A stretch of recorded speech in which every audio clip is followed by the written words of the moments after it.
left for dead in a desert, she turns into something far more dangerous. The story begins in a vast, empty desert. Far away from any people stands a beautiful, lonely house. A helicopter lands in front of the house, carrying a couple named Richard and Jennifer. Richard is a very wealthy married man, and Jennifer is his secret girlfriend. They have come here to spend a private, romantic weekend together. When they get off the helicopter, the pilot gives Richard a welcome gift. It is a powerful drug called peyote. After arriving, the couple starts enjoying their time and making the most of their getaway. The next morning, Jennifer goes to the kitchen looking for breakfast. She finds nothing but wine in the fridge, so she drinks some water and grabs a piece of fruit. While eating, she suddenly spots two men outside. They are holding guns and staring at her in a strange, uncomfortable way. Jennifer calls for Richard, who comes and opens the door. These two men are Richard's friends, Vincent and Dimitri. Richard introduces them and explains that they are staying for a few days to go hunting. Later that night, the group sits together and talks. Dimitri and Vincent notice the peyote. Richard warns them that it is an extremely strong drug. He tells them it can stop a person from feeling any pain, but it can also be deadly. After the conversation, Richard asks Jennifer to put the drugs in a safe place. Jennifer goes inside, hides the drugs inside her locket, and returns to the group. She begins to dance, and Vincent joins her. Vincent has been attracted to Jennifer since he arrived, and dancing with her makes him even more obsessed.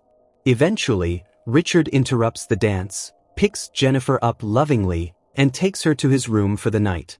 The next morning, Jennifer wakes up and realizes Richard is not in bed. She goes out to the main area and finds Vincent eating breakfast. Vincent invites her to sit down and explains that Richard is out running an errand. He also mentions that Dimitri is still sleeping because he drank too much the night before. Jennifer begins checking her phone, but she feels uncomfortable because Vincent won't stop staring at her. She tells him, "I need to go home, so I'm going to go get ready." She goes into her room and begins to change, but Vincent follows her inside. Jennifer sees him and quickly puts her clothes back on. Vincent approaches her and says he wishes they could spend more time together. He asks Jennifer what she likes in a man.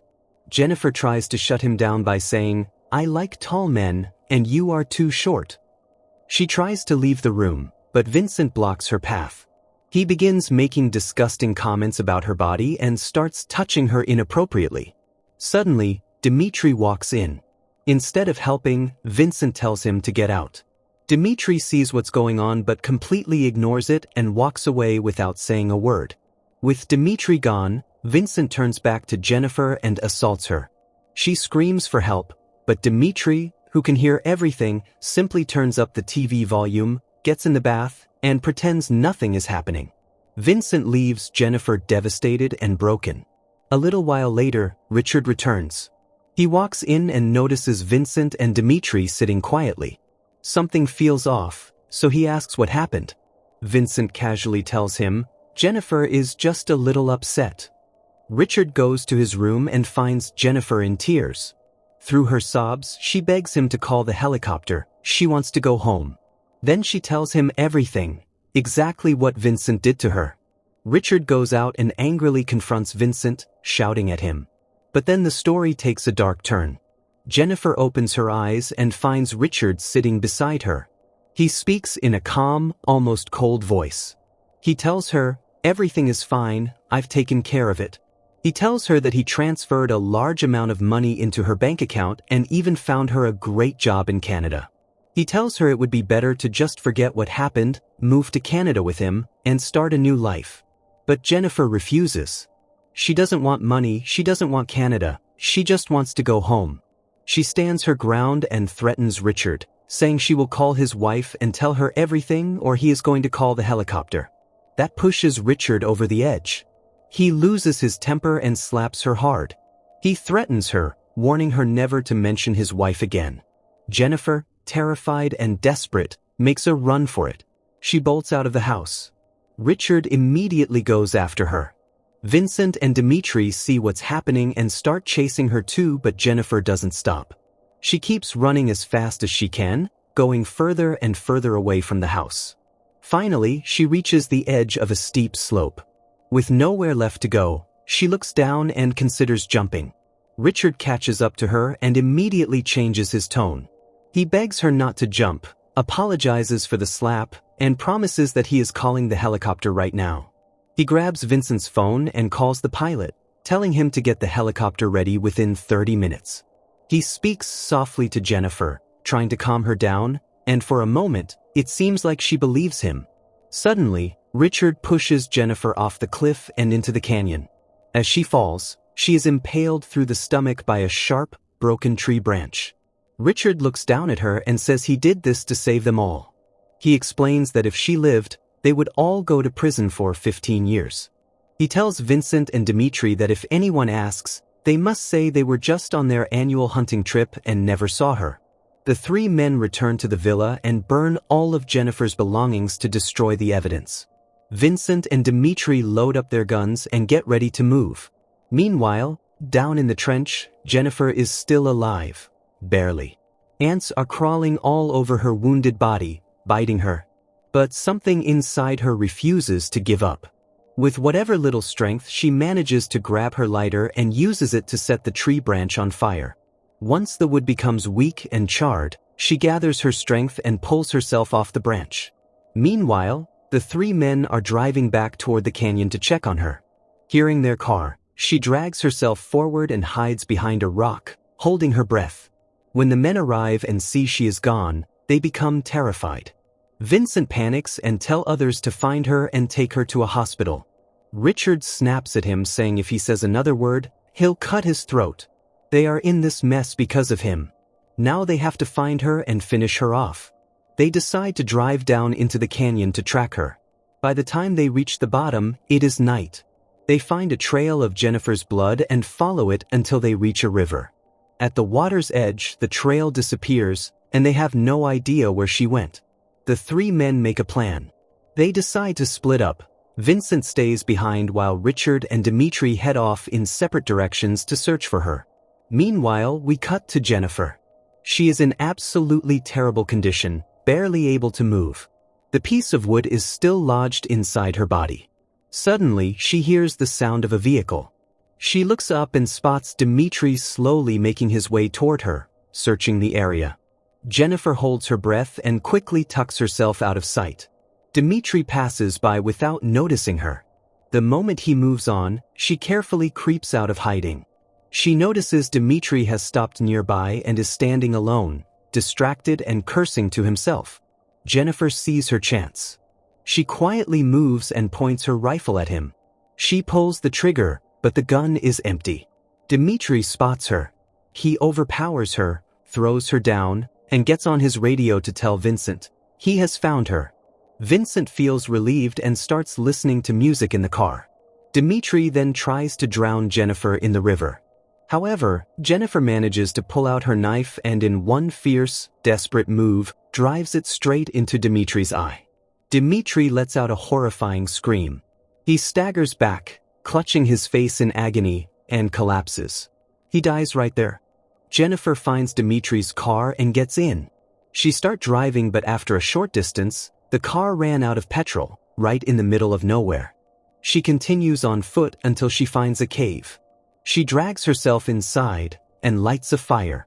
She goes through Dimitri's bag and finds a few useful items, and a can of beer. Since she hasn't eaten or drunk anything in a long time, she drinks the beer.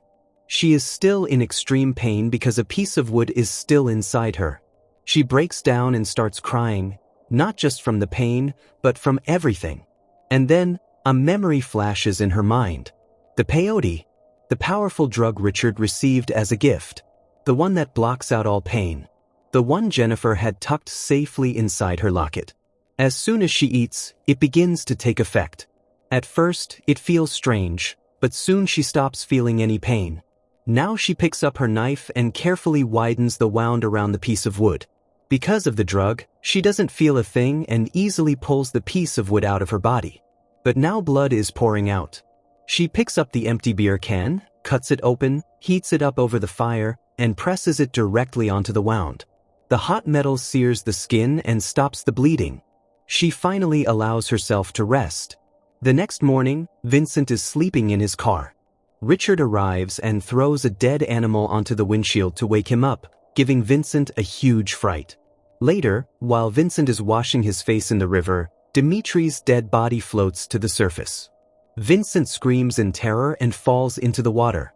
Richard looks at the body and realizes Jennifer killed Dimitri slowly and mercilessly. He understands now that she is hunting them for revenge. To hide the evidence, they put heavy stones in Dimitri's clothes and sink his body to the bottom of the river. Vincent begins to blame Richard for everything. Furious, Richard punches Vincent and breaks his nose. Despite the tension between them, they get back in the car to continue searching for Jennifer. Meanwhile, Jennifer wakes up and sees that her wound has closed, leaving a scar shaped like the Birkin logo. She grabs her rifle and walks out of the cave. Suddenly, Richard appears and points his gun at her. He fires, but then Jennifer wakes up. It was only a nightmare. Now fully conscious, she realizes her body is truly starting to heal. Jennifer gathers all her weapons and steps outside. She raises her binoculars and carefully scans the desert, trying to get a read on where Richard and Vincent are. Nearby, the two men find Dimitri's abandoned car, but Jennifer is nowhere to be seen. Richard tells Vincent they must split up again to find her and agree to meet back at that spot later. Richard takes a motorcycle and heads east. Before leaving, Vincent stops to look at his wounded nose in the car's mirror. Jennifer sees the sunlight reflecting off the mirror and pinpoints his location. As soon as Vincent drives away, she begins to follow him.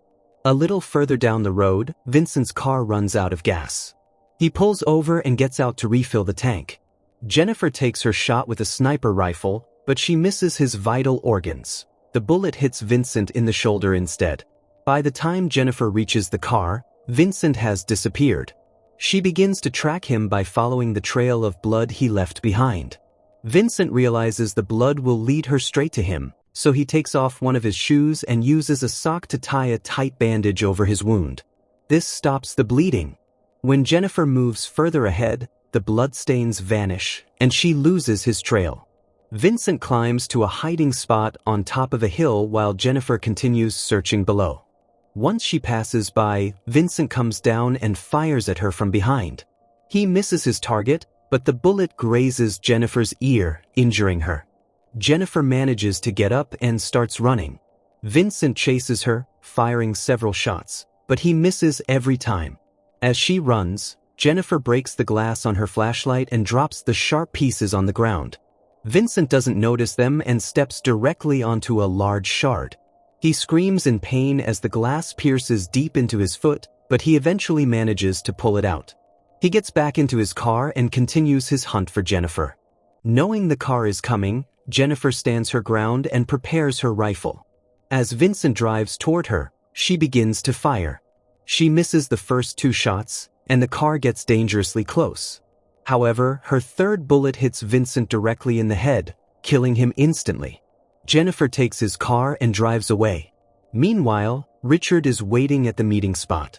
When Vincent fails to return, Richard realizes that he has also been killed. Terrified, Richard returns to the villa. He doesn't want to stay there a second longer, so he calls the pilot and tells him to arrive with the helicopter in 30 minutes. He then goes into the bathroom to wash up. Jennifer carefully makes her way toward the house. She moves silently, watching every corner. Inside, Richard hears something. He grabs his gun and begins checking every room. He even steps outside to look around, but sees nothing. Satisfied, he heads back inside. And then he freezes.